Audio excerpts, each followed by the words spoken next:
We're learning every day how critically intertwined the microbiome is with our daily health, whether it's the skin, whether it's the gut, whether it's even the mouth, with dental health and overall health. And so as we learn more and more about the microbiome, hopefully we'll be able to sustain people's interest and, much more importantly, from my point of view, to sort of make products with them, to potentialize them, so that they're not just something as a scientific curiosity or something on a lab bench. We're able to put this in people's hands. Are you curious about discovering ways of making your life better? Then welcome to my podcast. I'm Bob Nickman, and this is The Exploding Human.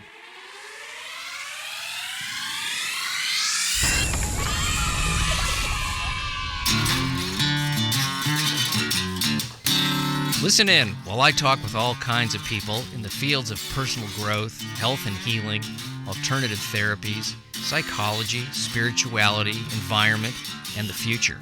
I'm looking for those answers that make life better for everyone. You'll meet cutting-edge practitioners, doctors, artists, filmmakers, business people, and those who have overcome challenges, the brave, the curious, anyone who's out there helping us humans to explore, expand, and explode. Hey, welcome to The Exploding Human. My name is Bob Nickman.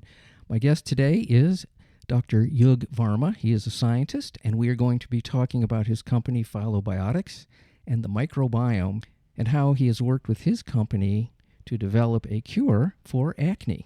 But first, I'd like to invite you to visit my website, theexplodinghuman.com. Over there, you can listen to episodes, read synopses, see photos of my guests, a little bio on myself. There's a donate button if you'd like to support the show through Patreon. Thank you very much. There's also a YouTube channel, The Exploding Human with Bob Nickman. You can listen to episodes there. And there's also the Exploding Human Facebook page. My guest, Dr. Yug Varma, is a microbiologist, and he has been studying the microbiome for quite some time. And he has started a company called Phyla, where they use this knowledge of the microbiome and something called Phages, which you're going to hear about, to target the bacteria that cause acne. But our talk is a little more far-ranging than that, because the microbiome is all around the body. There's a gut microbiome, for example, and there are many studies going on in this area, which is only about 20 years old. We get into all the possibilities and the exploration into this field. So please welcome Dr. Yug Varma. Good morning, Yug. It's so great to meet you. I pronounced your name correctly because I always ask before the show. I want to make sure that I say people's names correctly. And thank you for being here. I appreciate that. Thanks, Bob. I appreciate it. I'm looking forward to our conversation. Yeah, me too. The whole idea of the microbiome is something that I became interested in a while back. I've maybe heard about it for about 10 years, and I wasn't quite sure what it is. I know it's bacteria and microbes, and I think about gut health. That's where I go when I think about that. The way that I always introduce the microbiome is as thinking of having a rainforest on your skin. And we work, my company, my technology and my sort of focus right now is the skin, but it's the same for the gut. It's the same for the mouth, the oral microbiome as well, and many other parts of the body. So think of it as having a rainforest on your skin, in your gut, etc. And this rainforest is invisible because its trees are made up of microbes, bacteria, viruses, and fungi. And all of these microorganisms together form a community that we call the microbiome, that, just like a rainforest is diverse when it's healthy, protects us from being sick and keeps us healthy every day. And the sort of field of research of the microbiome has been around for less than 2 decades. So it's very, very young.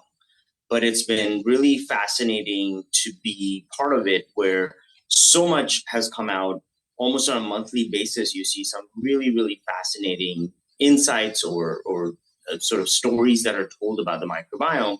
And it has captured the imagination of people in a way that is both very rewarding as a scientist in this space, B, I think, very useful, because a lot of people take stuff out of the studies and are able to apply it to daily life. And C, I think it's essential because we're learning every day how critically intertwined the microbiome is with our daily health. Whether it's the skin, whether it's the gut, whether it's even the mouth, with dental health and overall health. And so as we learn more and more about the microbiome, hopefully we'll be able to sustain people's interest, and much more importantly, from my point of view, to sort of make products with them, to potentialize them, so that they're not just something as a scientific curiosity or something on a lab bench. We're able to put this in people's hands. I love this. Well, let's just take the skin, since that's your field that you concentrate in. The skin is an organ, isn't it? It really, it covers the body, but it's an organ that surrounds the body. And then you mentioned bacteria, viruses, and fungi. Now, people hear those words and they go, those are bad things. We got to get rid of them.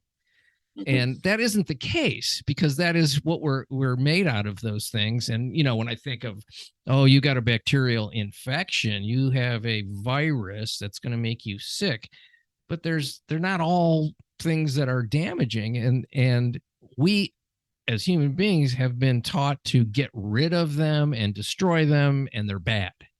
Mm-hmm. So there seems to be a sensibility of over sanitizing.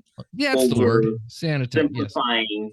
Yes. Yeah, absolutely. And look, we are here at a time and place where allergies have increased exponentially in our society. I mean, just think of it this way.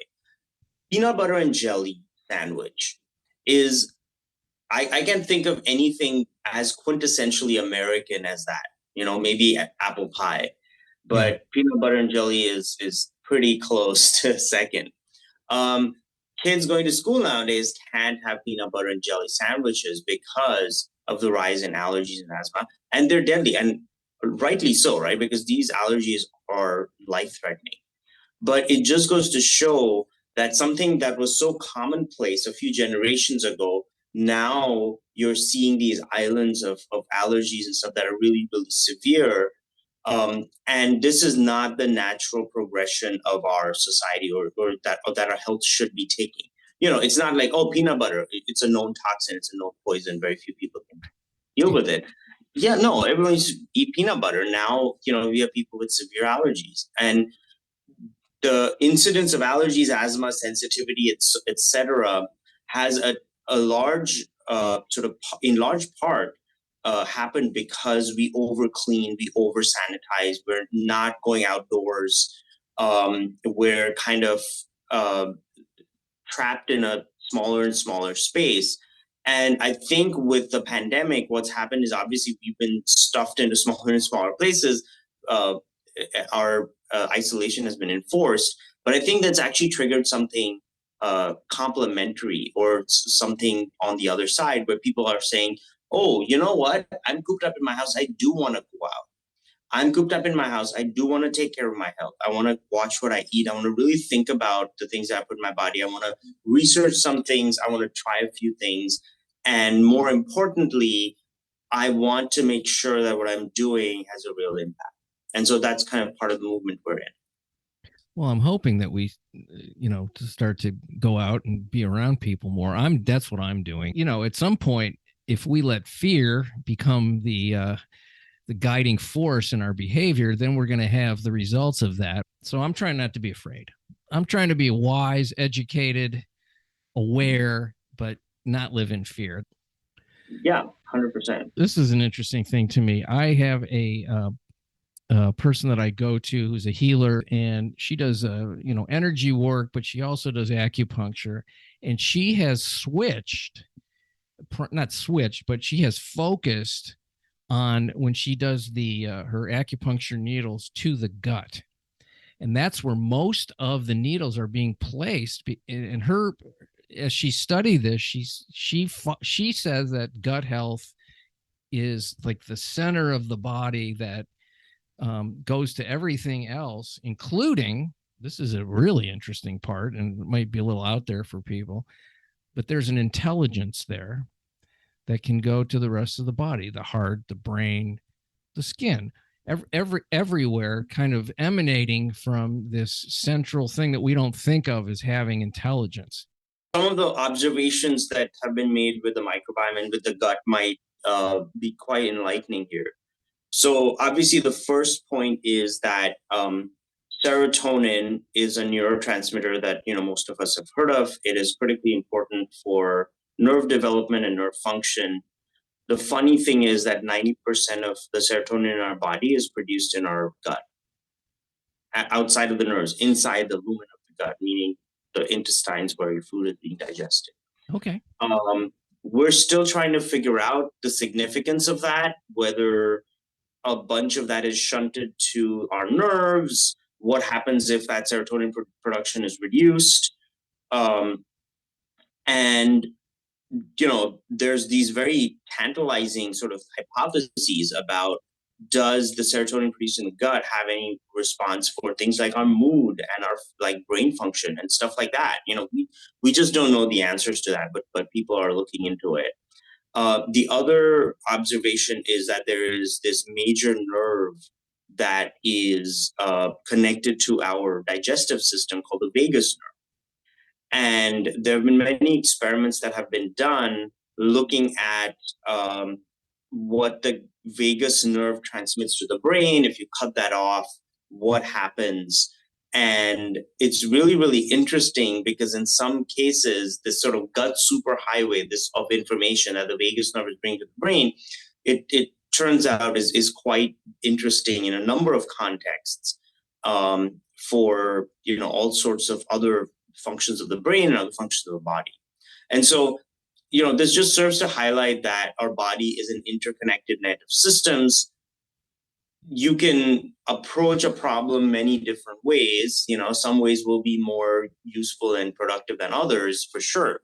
But the body is basically just a web of connectivity, and you can perturb one system by, controlling another. And that's probably what's happening in this case.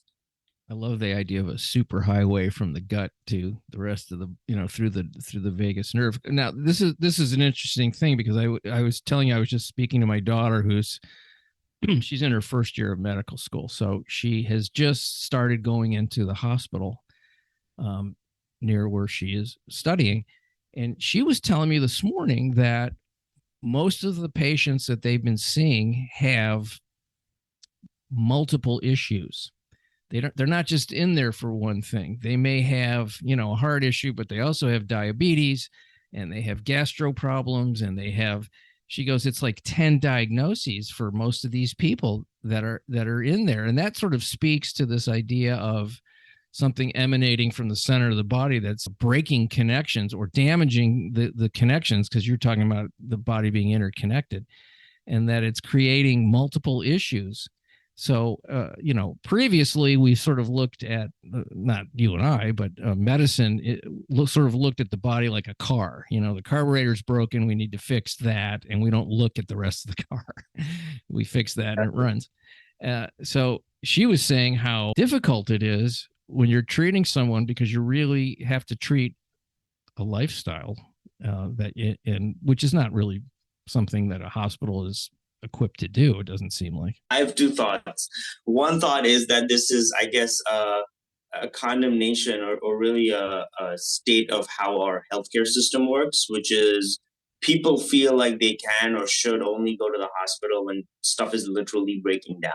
Preventative care and stuff is just not given the importance that it should, because it's known around the world that if you spend, $1 in preventative care, you're saving between $10 and $100 down the road. And not just that, people are going to live longer, healthier, more fulfilling lives because they're not going to be limited by all sorts of small and large health problems that compound over time, only get worse as you get older, to the point where you end up getting hooked up to tubes, end up in the ER, where the experience is terrible. It's extremely expensive for both the hospital and the patient and the insurer, everyone involved.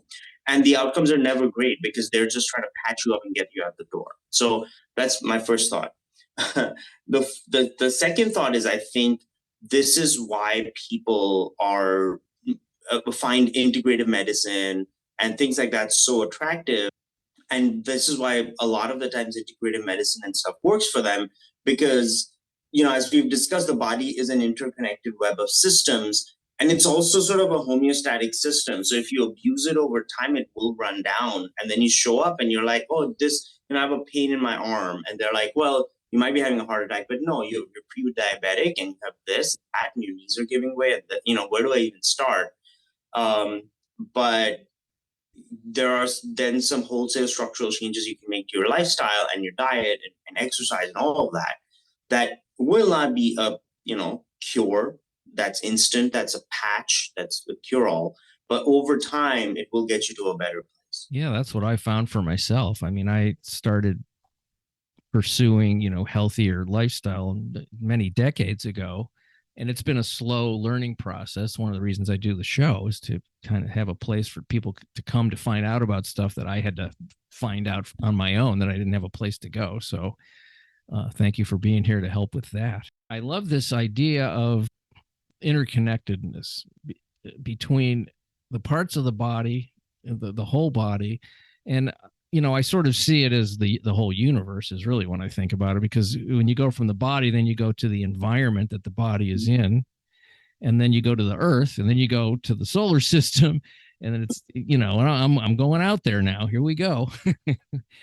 And there is a sense of a spiritual interconnectedness, and I know we're here to talk about one thing, but I don't think it's separate. Is what I'm saying. I think once you start looking at these things, you start to see the vastness and the beauty and the intricacy of everything that we're doing impacting everything else.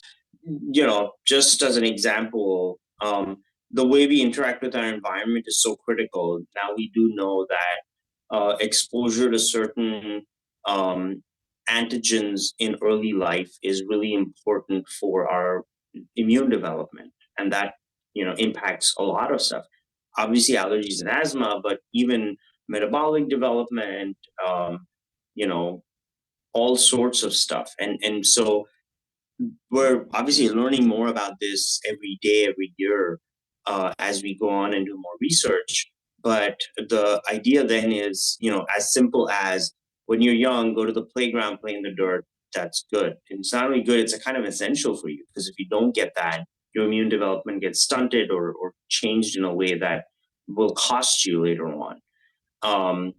It used to be, going back to peanut butter allergies or even wheat allergies. They used to say, keep this stuff away from kids. But now what they say is that if you have a breastfeeding kid and you're introducing new foods, you must introduce these as one of your first foods before the kid is off breastfeeding, because the breast milk actually has all sorts of antibodies from the mom, all sorts of nutrients that the mom gives that kind of is always fortifying the baby's immune system.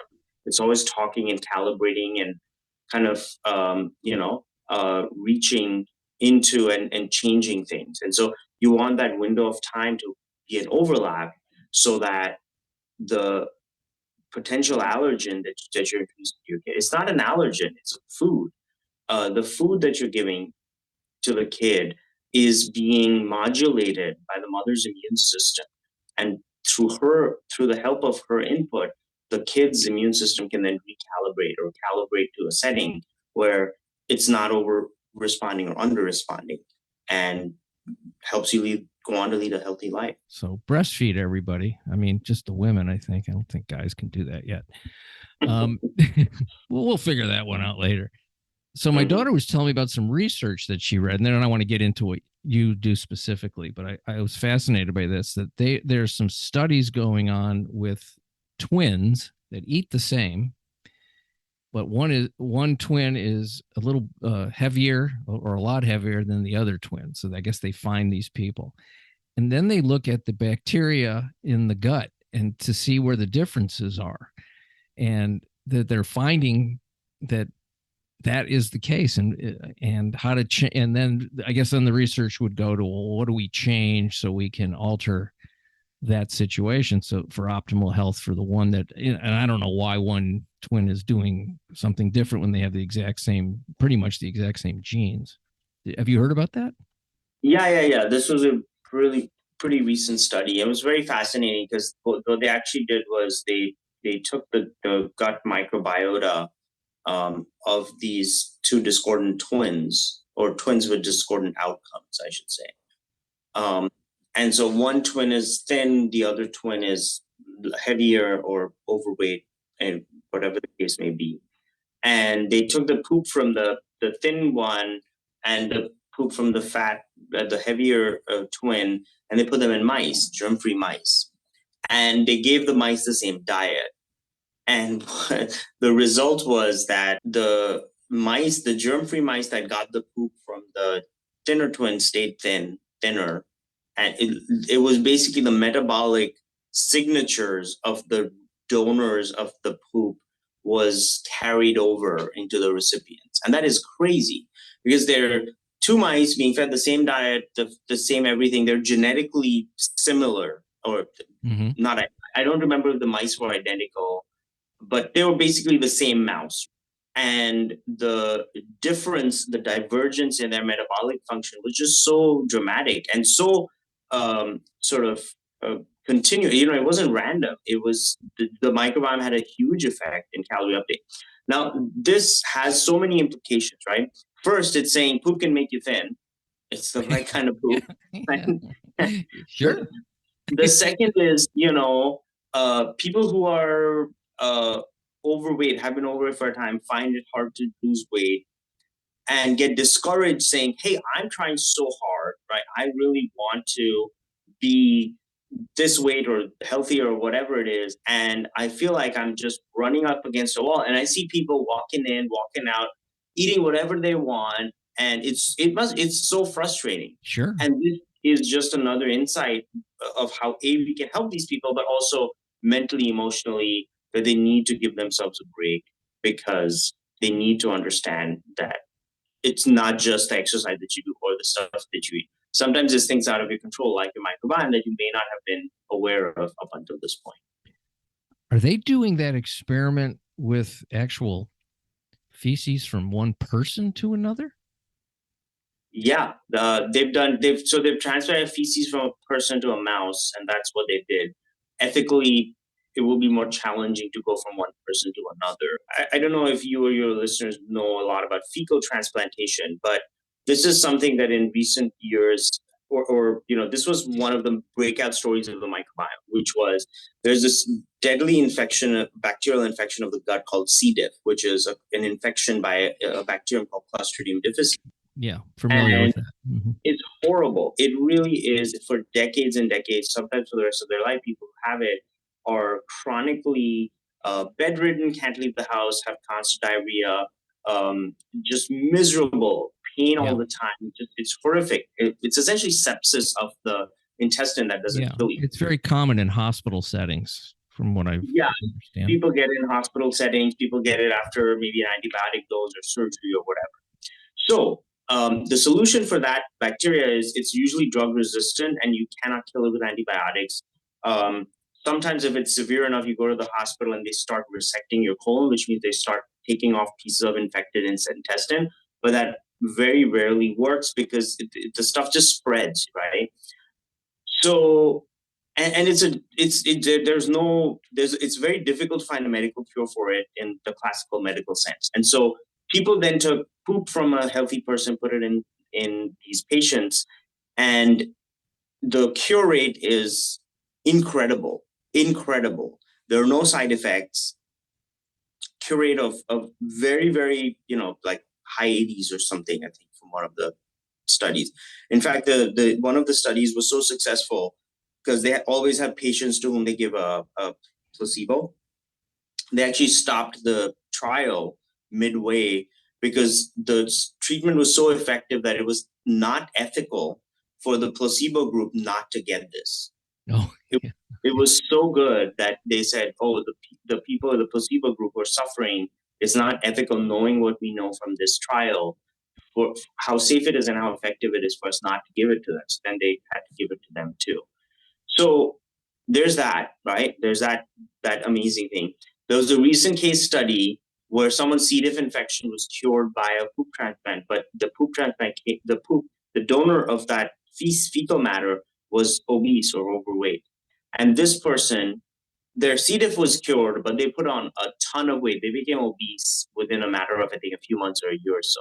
And they said, I don't know, I've never had this problem, haven't changed my diet. I don't know what's going on. It was the microbiome. Yeah, I've heard that also there's that disease called SIBO, which is, what is it, small intestine bacterial overgrowth, and they're treating it that way also. Yeah.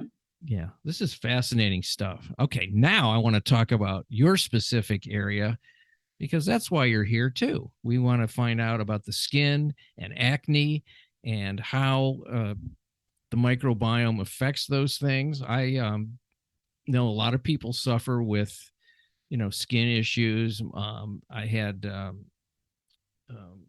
people in my family that were using this stuff called Proactive, which is, a topical.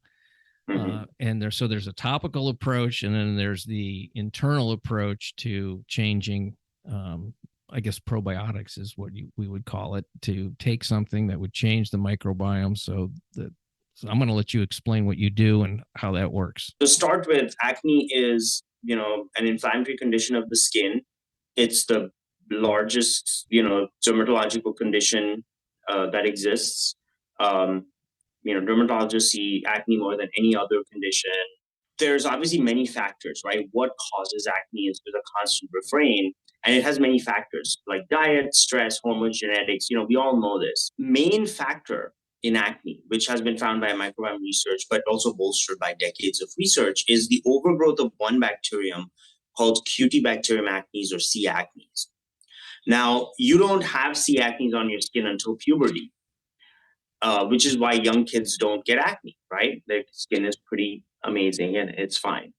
At puberty, what happens is you have hormonal changes that changes the physiology of your skin. So your pores start getting deeper, the sebaceous glands, which are oil-producing glands, start activating. And there are a host of other, changes that your skin goes through, hair growth in different parts of the body, et cetera, et cetera. Those are called secondary sexual characteristics. But when your skin starts to produce this oil from the sebaceous glands, the C. acnes then colonizes your skin, and its main food source is the oil that your body produces. All right, and that's why a lot of us get acne at puberty and starting on. Now, C. acnes is dominant on the skin of our face and our upper chest and upper back. So you have C. acnes, I have C. acnes, your daughter probably has C. acnes. Everyone who's an adult in the world has C. acnes. Obviously, everyone doesn't have acne. The reason is that C. acnes is not always a bad guy. It's only when it overgrows does it cause a problem, because the body detects that overgrowth and says, oh, that's not right. This bacteria shouldn't be growing that much. It mounts an immune response, an inflammatory response. And that is what acne is. It is the inflammation caused by our body in response to a bacterial overgrowth, right? So it's one bacteria that's the problem. And, going back to the rainforest, when you're healthy, your rainforest is in balance. When you get a chronic bacterial disease like acne or eczema, that balance is disrupted by one bacteria growing out of proportion, out of control. So to get back to health, you need to redress that balance. You need to go from an imbalanced state to a balanced state. And all the acne products out there, your Proactives, your Purologies, benzoyl peroxide, retinoids, antibiotics, all are antibacterial, right? So they're trying to kill the bacteria, but they're indiscriminate killers because they kill both the bad bacteria as well as the good bacteria. So let's say you have a rainforest and you have an invasive species. You should just be going into the forest, cutting down the invasive species. Instead, these products are turning the rainforest into a desert. Now, not only does that cause a host of side effects like redness, dryness, irritation, inflammation, etc., but it also almost sets you up for a relapse. And that is what so many acne sufferers see, which is something works for 2 or 3 months and then it stops working. You're back to square one and you're incredibly frustrated because these harsh products are depleting your microbiome, this protective layer that keeps you healthy, so that it's kind of exposing your skin. And once you stop using these harsh products, because you can't use them forever, and acne is a chronic condition, so you have it for many years. Once you stop using these products, you're going to see your acne come roaring back because you don't have that microbiome to protect you. So what are the solutions that you're working on, and what can people do? Because that's a serious chronic condition for a lot of people. I know that. Absolutely. And so, the obvious thing, if you could snap your fingers and do anything, you would control the amount of C. acnes on your skin so that, obviously you don't want to eliminate it because it does have some valuable beneficial functions. But you want to always calibrate your microbiome so it's in a state of balance. It keeps that level of overgrowth from going out of control. And then you have no problem. You can have oily skin, you can exercise a lot, you can eat whatever you want. Hormonal cycles doesn't matter, genetics doesn't matter. And that is the ideal solution. So when we started our company Phyla and started doing basic research, because really my background is that I'm a scientist. I have a background in chemistry and biochemistry. I got my PhD from Johns Hopkins, and then I did a postdoc at UCSF before I started the company. And I've been doing microbiome research for about 12 years now. So it's been really fun for me to be at the forefront of a lot of this research. So when we started the research for this company, we looked at the microbiomes of healthy people and people with acne. And there's actually a journal paper out which looked at a similar set of cohorts and try to find out what is the major difference between an acne microbiome and a healthy microbiome. And the only big difference, and the biggest difference they found, was that there's a phage or a bacteriophage that eats and kills C. acnes, and that is only found on healthy skin. It is not found on people with acne. Now, what is a phage? A phage or a bacteriophage is a small, harmless little virus. They're ubiquitous in our world that eats and kills bacteria. Now, there are phages in the soil, in the water, in most things we touch. There are billions of phages in our body that pass through our body every day harmlessly. And that is because phages don't really interact with human cells. They only seek and kill bacteria. All right. They're also very, very specific. So a phage that kills C. acnes will not kill anything else. Not in that microbiome, not in your gut or anything else. So this phage, this organism that kills and eats the specific bacterium, is only found on people who are healthy and not on acne skin. And this gives rise to an interesting hypothesis that, we all have those annoying friends who never wash their face, eat whatever they want, have glowing skin, right? Nothing, not a zit, not a pimple. They just wake up, look amazing. Chances are those people with clear skin, with God-given clear skin, probably have this phage in their microbiome that is keeping the balance, that is keeping the bacteria from overgrowing and responsible for that. So we thought, let's democratize this. Let's put this in a bottle. So, maybe you're not born with it, but you can have the benefit of this amazing microorganism added to your microbiome so that you can balance out your microbiome and get clear skin, not just without relapses, without side effects, but clear skin for life.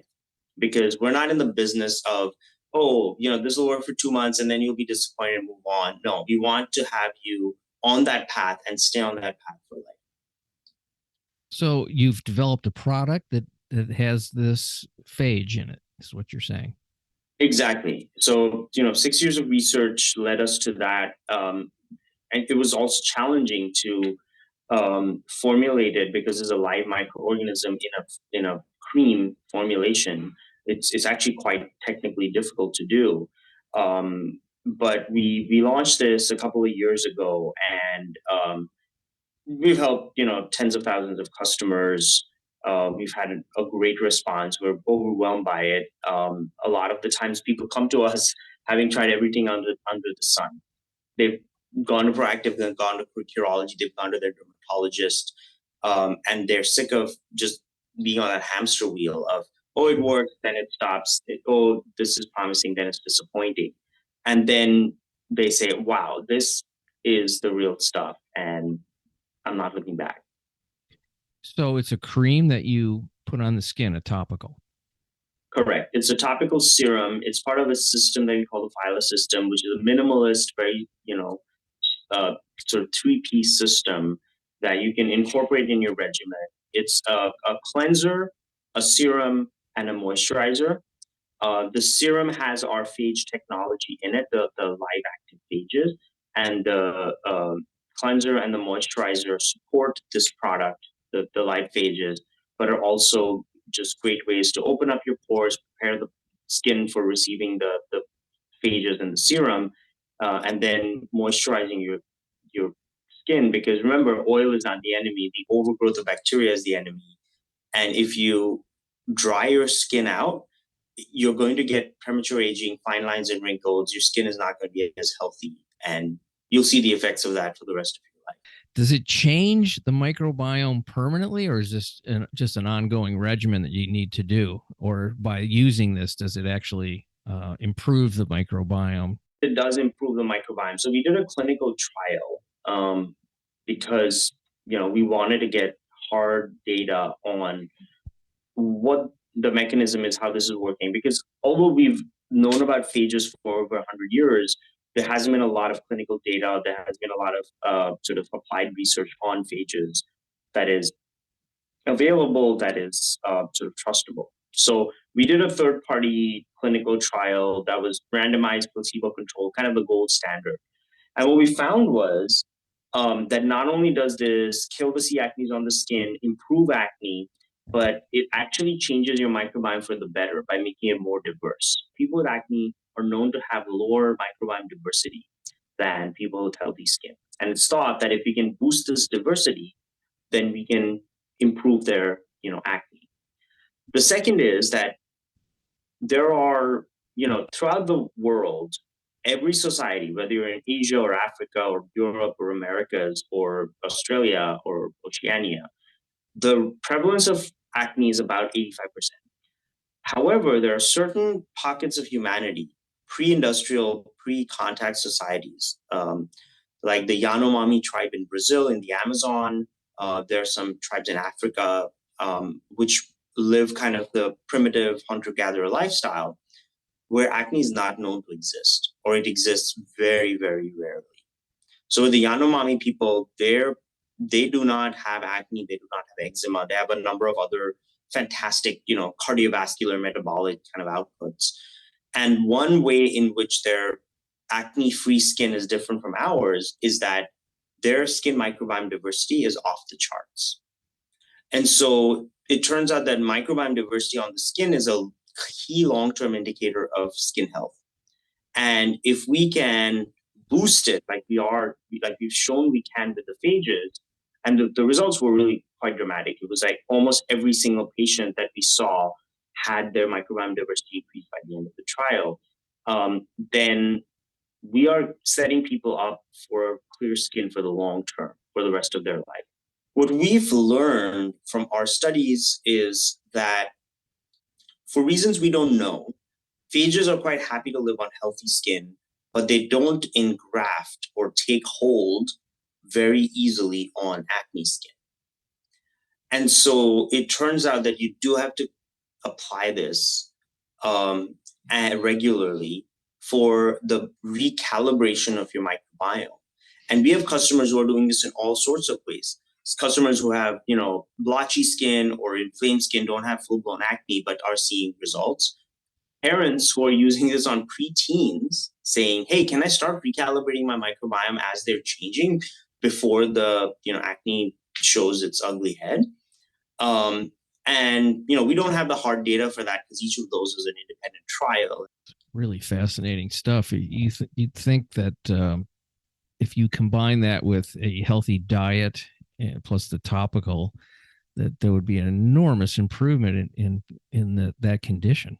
That's what we're hoping, right? Because acne is nearly universal. Unfortunately, there was a study out of the UK that showed that you're almost 2/3, 63% more likely to have mental health issues and depression if you have acne than if you don't have acne. And given that almost everyone else has acne, right, that is a serious, serious problem in our teenagers, in our young adults. And I feel like, acne, sometimes people think of it as a superficial disease or something like that. But I've heard from both parents as well as customers who use it themselves that acne can change your personality. It can change the trajectory of your life. If you were social and outgoing before, you were a preteen, when you get acne, you're a shell of yourself. You shut yourself in. You're always burdened with, oh, what will people think? They're going to see this on my face, etc. And so psychologically and mentally can be quite damaging at a time in our life when we're quite vulnerable. And so I see it as a service to people, to help them get rid of their acne so they can get on with the difficult and very important work of figuring out who they are and living their life. And if we can just take this problem off their plate, then that's what we're here for.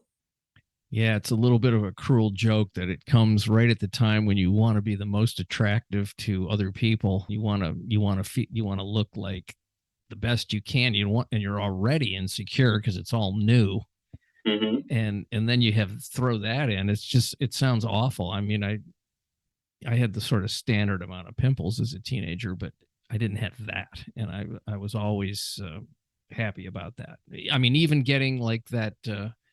That pimple on your forehead when you're ready to go out to a party and you're like, oh no, what am I going to do? And then, your friends tease you and they laugh at you and it's sort of in good fun, but you still feel really insecure about yourself. So you're doing a real service by helping people at that age in particular, because you just said it, you're so vulnerable at that age, so vulnerable. And I feel like it affects every aspect of your life, right?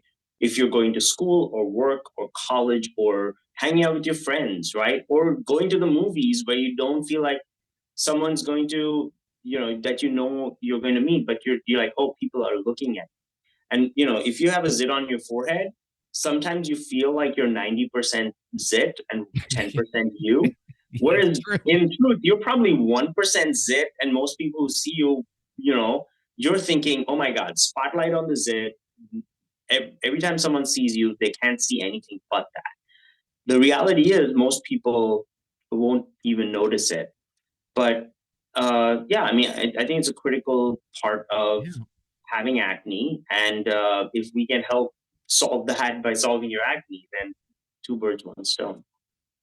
Wow. Well, the service you're doing is fantastic. And I know it's a business too, but still it's a business that's got some real legitimacy in helping people in not just physically, but psychologically, spiritually, all the kinds of things to make for a life that has some depth and meaning and comfort, which is fantastic. I appreciate that.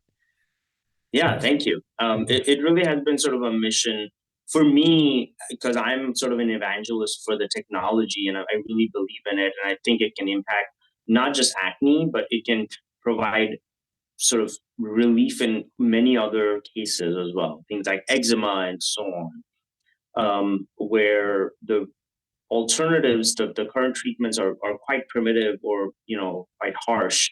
And there's really is a much better way to kind of deal with it. So that's my reason for, showing up to work and waking up every day.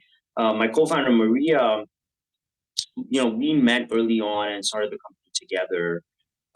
She is a biotech executive, and she's had acne all of her adult life. So she had it since she was a teenager, had been trying to get rid of it ever since. And she tried everything under the sun. She even done 2 rounds of Accutane, which is very strong retinoid treatment. And it didn't cure her acne, but it did give her sort of mild liver damage in the sense that she had to change diet ever since then, like really bad food sensitivities and so on. When we met, when she heard that I was doing this for acne, she was really excited because she wanted obviously something for herself, but something that could help people like her, because she knows what it is to go through this for most of your adult life, all of your adult life, and still be insecure about it, not find something that works. And so when we developed this, she's sort of a lifelong fan, obviously. But for her, it was very much a personal mission that that kind of culminated in us being able to put this product out to market, and that ultimately helps people like her tens of thousands of people like her get clear skin for life. Just that alone is such a testament to what you're doing. I mean, somebody that has struggled like that. And you talked about Accutane. I hear one of the side effects that they're thinking has happened to people is depression. There's been some talk of suicides because of it. Yes. So Accutane side effects are birth defects, sort of mood changes, depression and suicide thoughts, and decrease in bone density. A number of things. Jeez. And there was actually a congressional hearing on, I think it was Accutane, or one of these brands of retinoids, because a congressperson's son had committed suicide while on this because he just mentally affected him so badly. But to me, what this shows is that people are so invested in getting rid of their acne, right? They want to solve this problem so badly or so bad that they are willing to take this harsh drug, not just once, but multiple times, because the relapse rate can be pretty high on Accutane, multiple times, despite these side effects, because they need to get rid of this problem. And to me, if you can make a difference in that space, I'm a scientist, I could be curing cancer, but I'm okay. If I can get rid of people's acne, then I would count myself very lucky and very fortunate. Well, there is studies with the microbiome on cancer also. This is a forefront of exploration into human health that I find absolutely fantastic. And I'm so happy to be able to even talk about it and to know about it. And I hope my listeners really look into this. Let's talk about how people can find you and your product. So that's out there, and I will put that in the show notes also. Yes, absolutely. So our brand is called Phyla, Phyla. We are online at phylabiotics.com.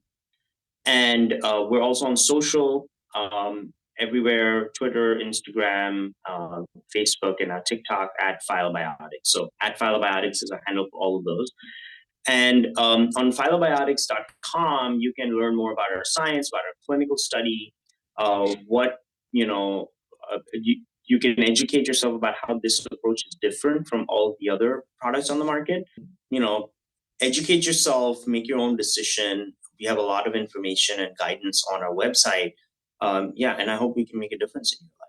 That's fantastic. And I'm assuming on Instagram, there's some people that are giving testimonials as to their results. And I'm correct about that, aren't I? Yeah, absolutely. All over social media, we have sort of testimonials. Also on our website, you can read testimonials about each product. We have video testimonials as well that pop up. And really, this is to help people, build a community of other people who are looking for the same solution, and then learning from each other and finding the best thing for them. Because obviously everyone's skin is different, everyone's journey is different, everyone's outcomes will be different. But in learning together, in sharing experiences and knowledge, hopefully we can come to a point where, we're better at dealing with our stuff, we're more savvy, we're not damaging our skin. And if we can help each other out in the process, that's a great bonus. Well, thank you so much for being here. I super appreciate your time and your wonderful contribution to the world. I'm going to throw that in there too. Why not? I've done it a few times during this, but I mean it. Thank you. I appreciate it.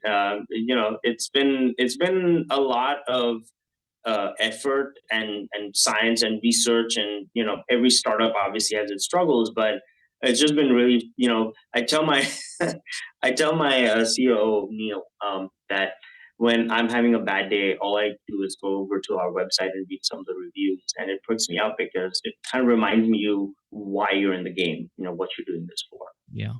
Well, thanks so much. Have a fantastic day.